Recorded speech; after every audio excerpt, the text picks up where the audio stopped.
The UN Secretary General Ban Ki-moon has condemned threats by Israel and the US to strike Iran. This comes after Tehran rejected as a political move the latest report by the IAEA, the atomic agency, which claimed the country has doubled its nuclear capacity. Well, for expert opinion on this story, I'm now joined live from New York by Eric Draitser.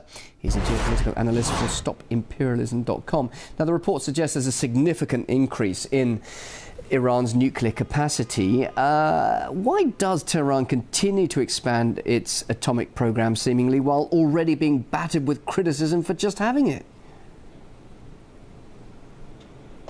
Well, there's a couple of reasons. For the Iranians, first of all, they believe that they have the inherent right, according to the Nuclear Non-Proliferation Treaty, that they have the right to have a nuclear program so long as it's for peaceful purposes, as is now accepted international law.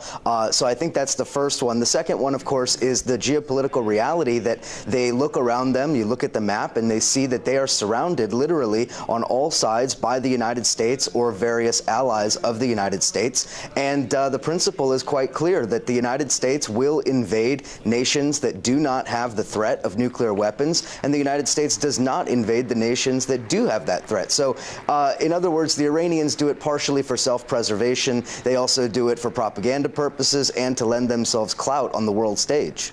Now, some experts think that the timing of the report is suspicious, while Iran said it was issued to shift the media focus away from the non-aligned movement summit. But what would be the point of that? After all, that was pretty important. It is a very important summit going on.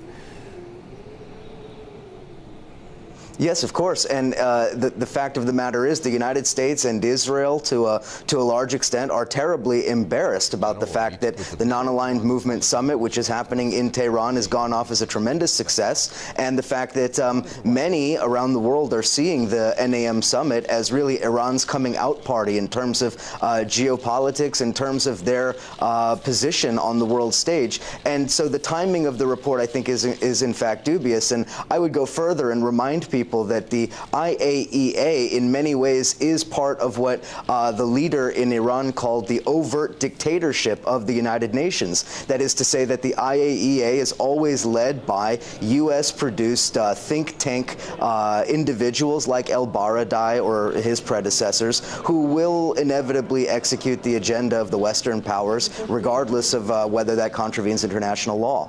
Tensions are really building now, with talk of some sort of military action against Iran. The US military chief, though, has said he does not want to be complicit in the strike on Iran. But do you think if Israel does actually decide to go ahead with an attack, would Washington support it? Well, I think that would be, in that case, I don't know that I could necessarily answer whether they would or they won't. I personally don't think that that's a possibility. The Israelis, though they are led by reactionary right-wing, what can we say, lunatics in many ways, like Netanyahu and people like this, I don't think that they're irrational, nor do I think Iran is irrational. And I think the Israelis, and if we read the quotes from some of their military leadership, they'll say it outright that Israel has no intention of bombing Iran unilaterally. This is merely the talking point that Netanyahu likes to hammer home for demagogic purposes. The United States will not sanction any war on Iran, that is, until they have all of the necessary steps leading up to that. And Syria is an integral part of this. There would be no attack on Iran without the prelude of an attack on Syria, breaking Iran's alliance with Damascus and with Hezbollah and Lebanon. So I think that it is part of a larger strategy that we're seeing in the region, the attack on the Shiite arc of dominance that stretches from Tehran to Baghdad to Damascus and to Beirut. And without that, you will not see the attack on Iran, regardless of what Israel has to say. All right. No attack, but certainly a lot of rhetoric and a lot of pressure on Iran. What should it do now to try and ease that pressure? What is its policy now for the future to get, in effect, countries off its back?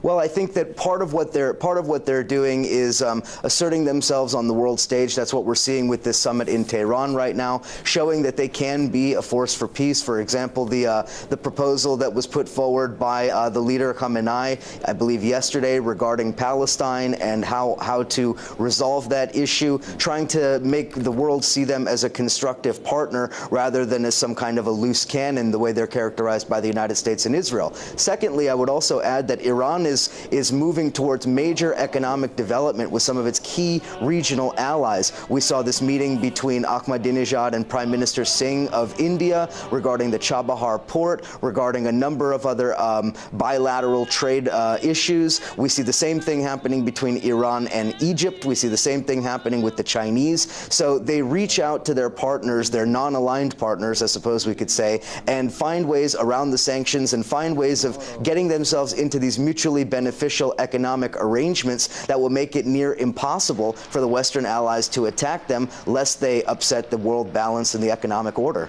Eric Draitser, geopolitical analyst for StopImperialism.com, joining me live in New York. Thanks very much for your time.